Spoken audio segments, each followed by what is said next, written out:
yang akan Anda lakukan jika menemukan kecurangan besar di perusahaan tempat Anda bekerja? Apakah Anda akan diam demi kenyamanan? Atau mengungkap kebenaran meskipun harus menghadapi resiko yang besar? Dalam video ini kita akan membahas topik yang sangat penting dalam dunia profesional, yaitu whistleblowing dan moral courage. Whistleblower adalah orang-orang yang berani mengungkapkan kebenaran, yang mampu mengungkapkan pelanggaran, korupsi, manipulasi, laporan keuangan, dan praktek yang tidak etis dalam organisasi. Namun, seringkali whistleblower justru dianggap sebagai pengkhianat, bukan pahlawan. Video ini juga mengajak kita merenungkan satu pertanyaan besar. Apakah Anda cukup berani untuk menyatakan kebenaran? Bayangkan Anda bekerja di perusahaan besar. Suatu hari, ketika Anda membuka laporan keuangan perusahaan, Anda menemukan sesuatu yang tidak seharusnya ada. Angka-angka itu terlihat normal bagi orang lain, namun bagi Anda yang memahami data tersebut dengan sangat baik, ada sesuatu yang janggal. Anda memeriksa kembali sekali, 2 kali, 3 kali, dan akhirnya Anda menyadari sesuatu yang sangat serius. Perusahaan Anda sedang memanipulasi laporan keuangan. Anda tahu bahwa jika praktik ini terus berlangsung, investor akan tertipu, masyarakat akan dirugikan, dan suatu hari nanti perusahaan ini bisa runtuh. Namun sekarang muncul pertanyaan yang jauh lebih sulit. Apakah Anda berani menyatakan kebenaran? Jika Anda melaporkannya, Anda mungkin kehilangan pekerjaan. Anda mungkin dikucilkan oleh rekan kerja. Anda mungkin dianggap sebagai pengkhianat. Tetapi jika Anda diam, Anda ikut menjadi bagian dari kebohongan tersebut. Inilah dilema etika terbesar dalam dunia profesional. Dan disinilah muncul 2 konsep penting yang akan kita bahas hari ini, yaitu whistleblowing yang merupakan tindakan mengungkap pelanggaran dalam organisasi, dan moral courage yaitu keberanian moral.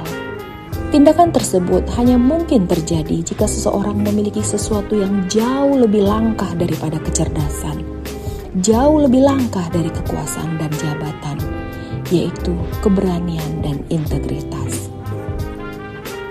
Mari kita bahas studi kasus global terbaru, yaitu kasus Tesla. Keamanan produk dan transparansi. Seorang mantan teknisi Tesla bernama Martin Tripp mengungkapkan bahwa perusahaan diduga menggunakan baterai yang rusak dalam produksi kendaraan listrik. Ia mengklaim bahwa beberapa komponen baterai memiliki catatan produksi, tetapi tetap digunakan untuk mempercepat produksi. Jika benar, hal ini berpotensi membahayakan keselamatan pengguna. Tripp melaporkan masalah tersebut kepada media dan regulator. Namun, setelah pengungkapan tersebut, ia menghadapi tuntutan hukum dari perusahaan. Reputasinya dipertanyakan dan kehidupannya mengalami tekanan besar. Kasus ini menunjukkan dilema klasik whistleblowing. Apakah loyalitas kepada perusahaan lebih penting daripada keselamatan publik?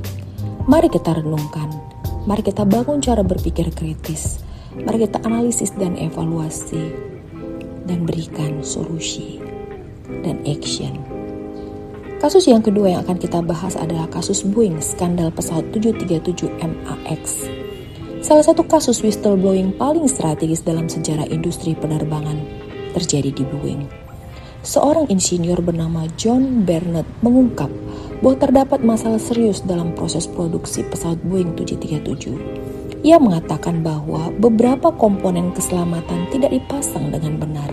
Standar kualitas produksi diturunkan untuk mempercepat produksi.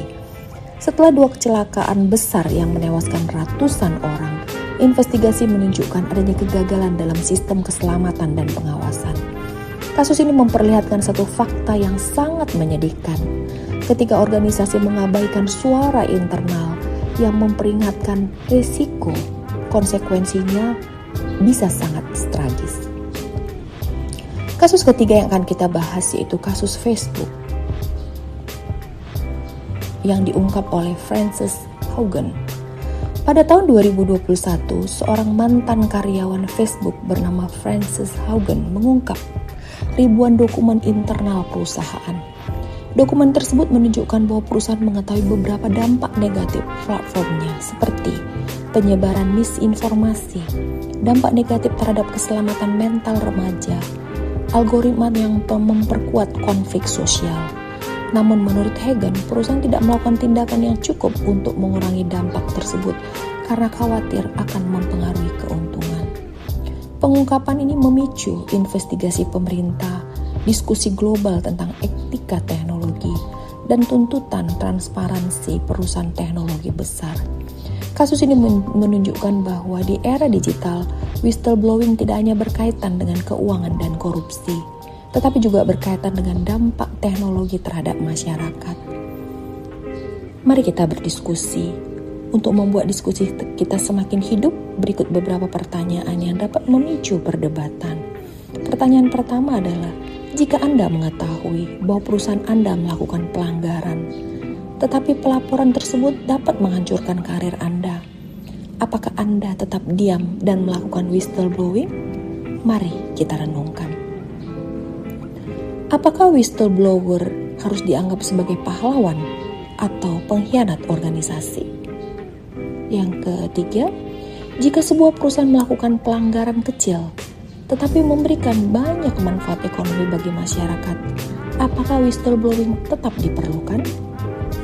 Pertanyaan kritis yang keempat, apakah whistleblowing harus selalu dilakukan secara internal terlebih dahulu sebelum dilaporkan kepada publik? Pertanyaan yang kelima, apakah organisasi harus memberikan insentif finansial kepada whistleblower? Pertanyaan keenam, mana yang lebih penting? Loyalitas kepada organisasi atau tanggung jawab kepada masyarakat? Mari kita renungkan. Apakah teknologi seperti AI dan Big Data akan memperkuat atau justru melemahkan whistleblowing di masa depan? Selanjutnya kita masuk ke penutup diskusi yang kuat dan inspiratif. Para intelektual sekalian, sejarah dunia menunjukkan bahwa banyak perubahan besar tidak dimulai dari pemerintah, tidak juga oleh perusahaan besar. Perubahan sering dimulai dari satu orang yang berani menyatakan kebenaran, satu orang yang berkata, ini salah, satu orang yang menolak ikut dalam kebohongan, satu orang yang memiliki keberanian moral atau moral courage. Dalam dunia profesional, terutama dalam profesi akuntansi, audit, asesmen, manajemen, dan kepemimpinan, kita sering berada di posisi yang memiliki akses terhadap informasi penting. Kita mungkin menjadi orang pertama yang mengetahui adanya pelanggaran. Pada saat itu, kita akan menghadapi pilihan yang sangat sulit. Diam demi kenyamanan atau berbicara demi kebenaran. Whistleblowing adalah tentang melindungi integritas organisasi itu sendiri. Karena organisasi yang sehat tidak takut terhadap kebenaran. Organisasi yang sehat justru membutuhkan orang-orang yang berani menjaga integritasnya.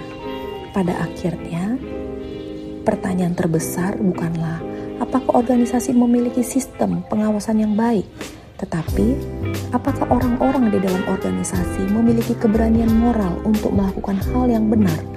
Karena teknologi dapat berkembang, sistem dapat diperbaiki, regulasi dapat diperkuat, namun tanpa integritas manusia di dalamnya, semua sistem tersebut tetap memiliki celah. Maka tugas kita sebagai intelektual, profesional, akademisi, dan pemimpin masa depan adalah bukan hanya menciptakan sistem yang baik, tetapi juga membentuk manusia yang berani melakukan hal yang benar dan berani menyatakan kebenaran. Karena dunia tidak hanya membutuhkan orang yang pintar, dunia saat ini membutuhkan orang yang berani jujur. Saya ingin tahu pendapat Anda. Jika Anda mengetahui ada kecurangan di tempat kerja Anda, apakah Anda akan diam atau berbicara? Tulis jawaban Anda di kolom komentar. Jangan lupa like, komen, subscribe agar semakin banyak orang yang berani menjaga integritas di dunia kerja. Saya Profesor Dr. Elizabeth Siahaan, SEMEC. Sampai jumpa di video berikutnya.